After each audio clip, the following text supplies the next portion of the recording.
The evening had settled into that peaceful rhythm the neighborhood was known for. The sun dipped low behind the line of maple trees, scattering a golden hue across the sidewalks. Families were finishing up dinners, dogs barked faintly in the distance, and porch lights began to flicker on one by one. It was the kind of night where nothing seemed out of place, the sort of calm that parents relied on to feel their kids were safe. My teen had spent a couple of hours at a friend's house just a few streets over, laughing, playing video games, and losing track of time the way kids do. With homework tucked away and no curfew looming, it felt like the perfect evening to take the short walk home instead of calling for a ride. After all, it was just a handful of blocks quiet, well lit, and familiar. Walking down the sidewalk, my teen felt free and independent, earbuds in, music humming gently in the background. The neighborhood was quiet enough that even the faint rustling of leaves and the chirping of crickets could be heard between songs. Passing houses with neatly trimmed lawns, the world felt safe, ordinary, and secure. That sense of safety was something we never really questioned in our community. It was the kind of place where people waved from their porches and kids biked around until the streetlights came on. But as the last of the sunlight faded and the street grew a little darker, a strange SUV crept slowly up the road. It wasn't a police cruiser, no flashing lights, no official markings, just a dark vehicle with tinted windows moving too deliberately to be random. At first, my teen ignored it, assuming it belonged to someone who lived nearby or maybe a delivery driver. Lost in the winding streets, but the SUV didn't pass by. Instead, it slowed down, rolling almost silently beside the sidewalk. The hairs on the back of my teen's neck prickled. The sound of the tires crunching against the pavement broke the evening's calm, and the vehicle came to a stop just ahead. The passenger door opened, and two men stepped out, their movements sharp and purposeful. They wore dark uniforms with badges gleaming under the street lamp, the kind of outfit that looked official enough to be intimidating. One of them called out, demanding to know where my teen was going and why they were trespassing. Confusion washed over them. Walking home? How could that possibly be trespassing? What was supposed to be a normal walk had suddenly taken a turn into something far darker, and in that moment, the quiet suburban night no longer felt safe at all. The two men stepped closer, their heavy boots scuffing against the pavement as if each step was meant to intimidate. Their uniforms looked almost real at first glance, dark tactical shirts with patches sewn onto the shoulders, utility belts hanging heavy with flashlights and radios, and shiny metal badges pinned proudly on their chests. But something about them felt off. The badges didn't bear the county seal, nor did the uniforms have the familiar insignia of real law enforcement. Instead, the words HOA Security Enforcement were stitched across their chests in bold block letters, giving them an air of authority that wasn't backed by anything real. One of the men barked out a question, demanding my teen's name and address. He claimed they were part of the HOA patrol and that my child was violating neighborhood rules by roaming around after dark.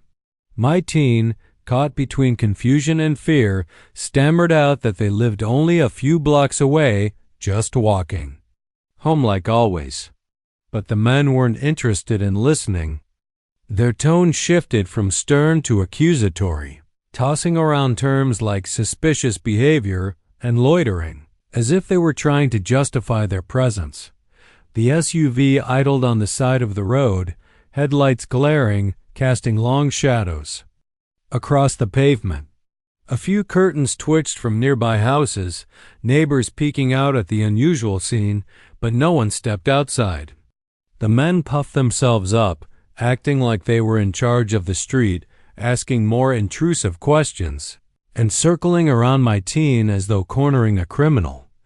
One of them pulled out a clipboard with papers clipped on top, flipping through it dramatically as if it were some kind of official citation log. He told my teen their name wasn't listed as authorized, implying they had no right to even walk in the neighborhood. It was absurd, laughable even, but in the moment it was terrifying. Two grown men in uniforms, with stern voices and flashing badges, insisting they had the power to detain someone. It was hard not to feel small and powerless in the face of it. My teen tried to reason with them, pointing out that they lived in the community, that their mother was just at home, waiting. But the men exchanged a look, one that suggested they had no intention of letting go. They weren't interested in the truth. They were interested in control. And in that chilling pause, it became clear that this was no ordinary encounter with a neighborhood watch group. This was something much more dangerous. Before my teen could take another step, one of the men reached for the cuffs hanging from his belt. The sharp metallic clink as he pulled them free made my child's heart pound. "You're coming with us," the man announced, his tone cold and absolute, as though there were no room for question. My teen froze, the earbuds slipping from their ears and dangling loosely at their chest. "But I didn't do anything. I'm just walking home," they protested, voice trembling. The second man cut them off with a barked order to stay quiet or face additional charges. Charges? The word alone sent a chill down their spine. The taller man grabbed my teen's wrist with unnecessary force and twisted it behind their back, snapping the handcuffs shut with practiced ease. They weren't cheap toy cuffs either. These were heavy, real restraints, the kind that pinched against the skin and dug in the longer they were worn. My child winced, panic flooding through them. This wasn't just some warning or intimidation tactic anymore. These men were actually arresting them. A couple of porch lights across the street flickered on. Someone cracked open a door, watching the scene unfold, but still no one intervened. The uniforms and badges did their job. They made the men look legitimate enough to make bystanders hesitate. My teen's heart pounded as the imposters marched them toward the SUV. The night air felt colder, the world sharper, every sound magnified, the crunch of shoes against gravel, the squeak of the cuffs, the distant hum of cicadas. The SUV loomed ahead, its rear door already open. The interior was dark, shadowy, and unwelcoming, like the entrance to a trap. My teen's stomach twisted in fear. "You can't do this." Mom, she know," they pleaded, their voice breaking, but the men ignored them. One shoved their head down, pushing them into the back seat with a force that made it clear this wasn't a misunderstanding, it was an abduction wrapped in the disguise of authority. The doors slammed shut with a finality that echoed in the night, and the SUV began to roll forward. My teen pressed against the seat, heart racing, mind scrambling for any possible way out. The fear was suffocating, but one thought kept flashing like a beacon in their mind. Mom would never let this stand. If anyone could unravel the nightmare that had just begun, it was her. At home, I was rinsing out a coffee mug when my phone buzzed on the counter.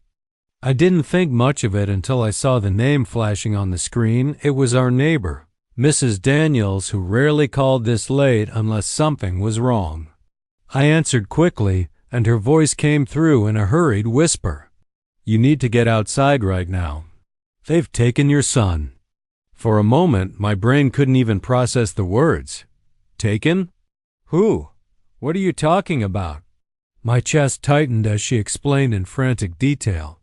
Two men dressed like cops had pulled over my child, cuffed him, and shoved him into a black SUV. She had seen it all from her front porch.